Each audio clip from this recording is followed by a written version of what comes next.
Hi guys, I'm Cambro, and this is my Arkham Horror card review of the Rogue card. Blanked there for a second.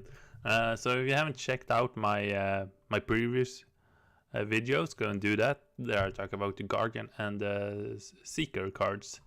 So today we'll be covering the Rogue cards, and we'll continue with the Mystic and Survivor in the next two videos. And there's also a video about all the investigators if you haven't checked them out. For the Forgotten Age, if I forgot to say that. So the first card we got is Treasure Hunter. It's a 1-cost ally for 1 XP. Has a intellect icon and reads +1 intellect. Forced. At the end of the upkeep, you must either pay 1 resource or discard Treasure Hunter. And it has 2 health and 2 sanity, and it takes up the ally slot. So it's an ally which boosts your intellect. And the first thing that comes to mind is that we already have a very similar ally to this in the form of Hired Muscles, which came in Dunwich, which has basically the same stat. It has 4 in health and sanity. It boosts 1 stat, takes up the ally slot, and you have to pay him every turn to keep him alive. So that's basically what Treasure Hunter is as well. So that's kind of cool that we in Rogue have 2 allies which has the same effect but boost a different stat. And also for 1 XP we have the Cat Burglar, where you pay up front a bit more, but you don't have to keep paying him.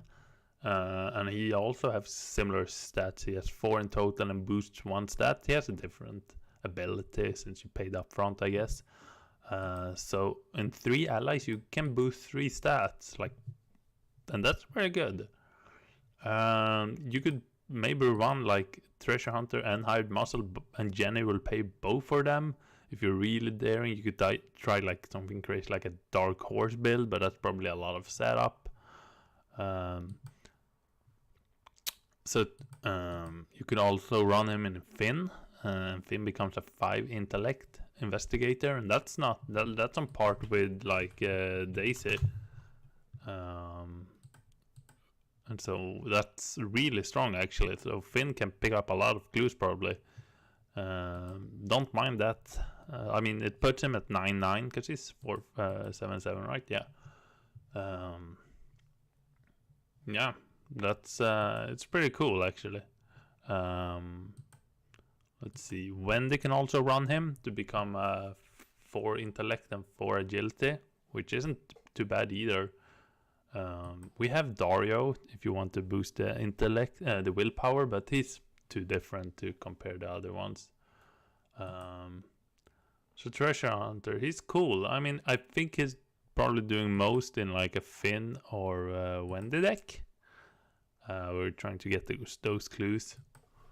I mean, you could take him in Leo. You don't have to pay anything for him to play, and he'll become a 4, which also isn't too bad. But I mean, paying 1 resource every turn might be hard for a Guardian to be able to generate that money, because all their assets and events are so expensive. So I don't think he's too good in Leo, but I haven't tried him out, so can't say for sure. Okay, that was a fast one, 4 minutes. Let's continue. It might be a little shorter video if I'm keeping the tempo up. This is Decorated Skull. Doom begins. Doom. It's a rogue asset, costs 0 to play, has an agility icon. As item, relic, and curse takes up the accessory slot. It comes in with 0 charges, which is something I wanted to see for quite a long time actually. And as a reaction, after an investigator, ally asset, or enemy at your location is defeated, play 1 resource from the token bank on Decorated Skull as a charge, and you can use 1 action to spend that charge to draw a card and gain a resource. So it's very cool. So basically every time something dies at your location, the skull gets a charge, and then you could spend an action to draw 1 card and gain 1 resource. As a basic action, you can draw a card and gain a resource, but this compress them into two.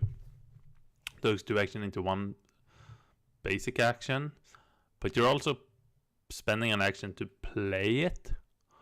So I mean, the first time you're using this, you're basically going like, you're not gaining any actions, but after this first use, you're starting to generate, I guess, actions, which is all rogues are all about. I mean, drawing a card and gaining a resource is quite nice, because just drawing a card can be a bit annoying sometimes, and just drawing one resource isn't the best, but it's something you have to do, but it never feels really good to do it. So combining them is actually not too bad.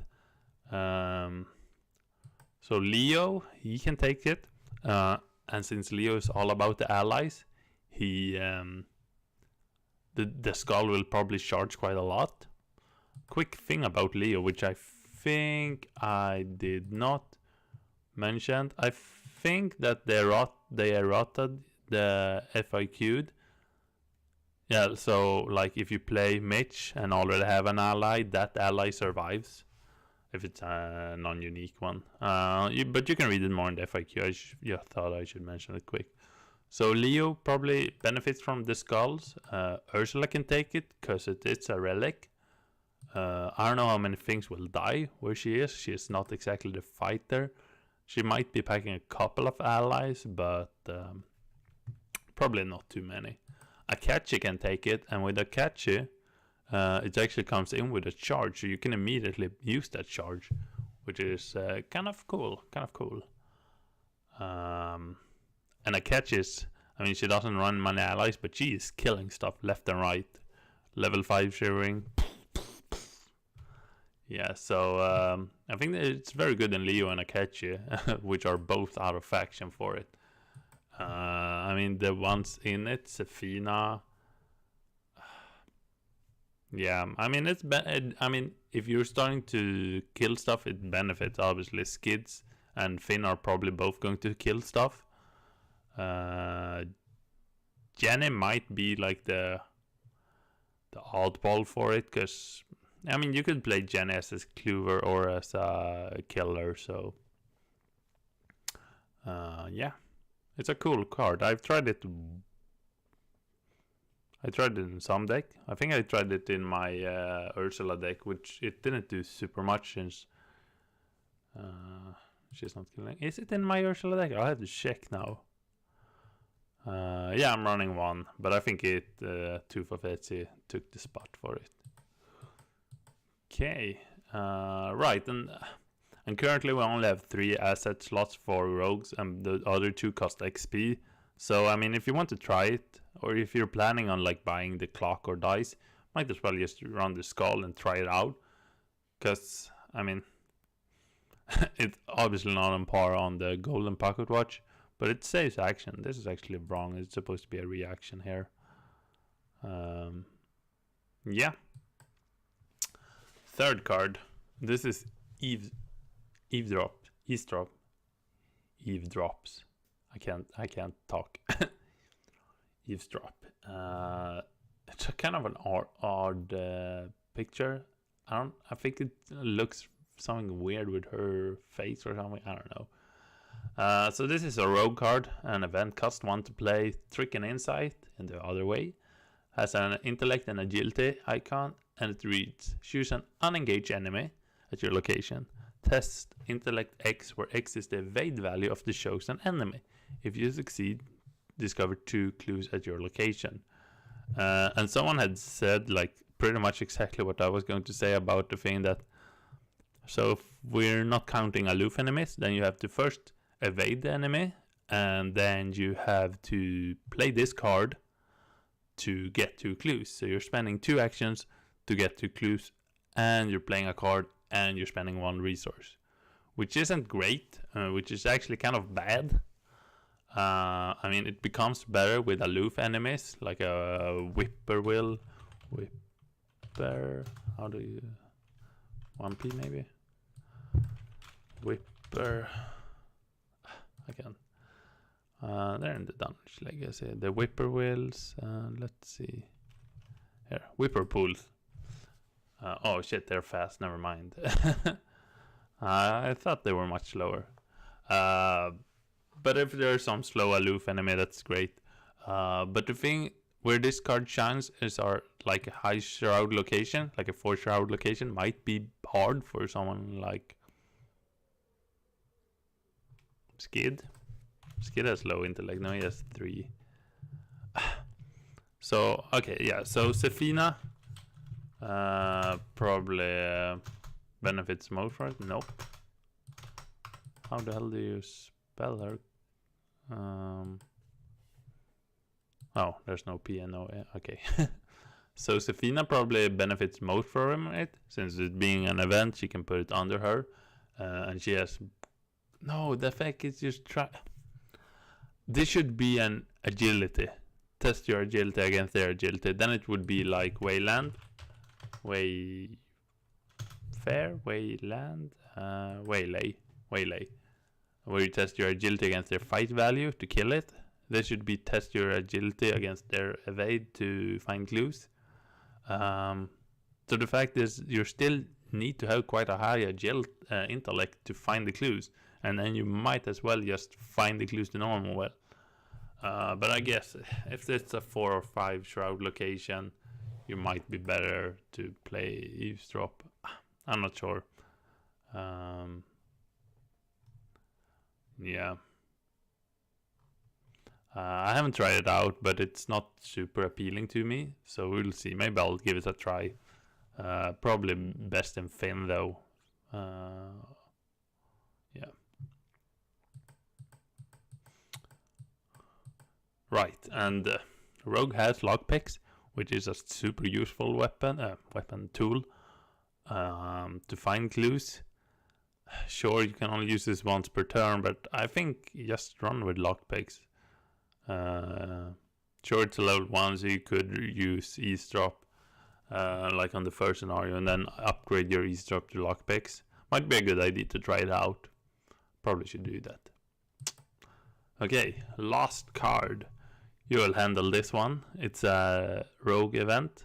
Costs 0 to play and has an intellect and agility icon, like eavesdrop. And it reads. It's a trick, and it reads: fast. Play after you draw non-peril encounter cards, but before resolving the card's effect. Choose another investigator. That investigator is considered to have drawn the encounter card instead. Gain 1 resource. So that is so funny. So it's the complete opposite of let me handle this, the Guardian equivalent, where you pull something and you take care of it.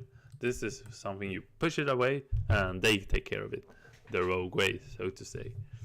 So you draw a card. It can be an enemy or it can be a treachery card. And you choose another investigator. They don't have to be at your location, and they are considered to have drawn that. So they will probably draw 2 cards that Mythos Faith. It doesn't actually have to be at the Mythos Faith. This could be at any time if you're someone like, I don't know, Jim, and play Drawn to the Flames. Then you draw an encounter card. Maybe you were not prepared for what came up, so you could push it off to whoever's better at handling it. Like Finn might not want a card like Rotting Remains. It might kill him or cripple him super much. Sefina doesn't want enemies, at least if she's not set up. So it's kind of a cool card, and I think if you don't play it to be just a complete deck, you can probably do quite a lot with this card. Like distribute it to whoever best suited.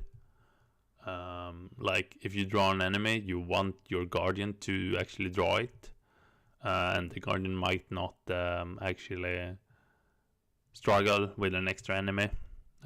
Especially if they have another weapon than just a machete, or they maybe didn't draw an enemy card. You're also gaining a resource, and that's probably not something to be completely overlooked. The resources are scarce in this game, especially for Rogue. or well, their stuff can cost a lot. So getting that extra resource is not bad. So it's cool. A thing to clarify though is that you can't push away or let someone draw without handle this weakness.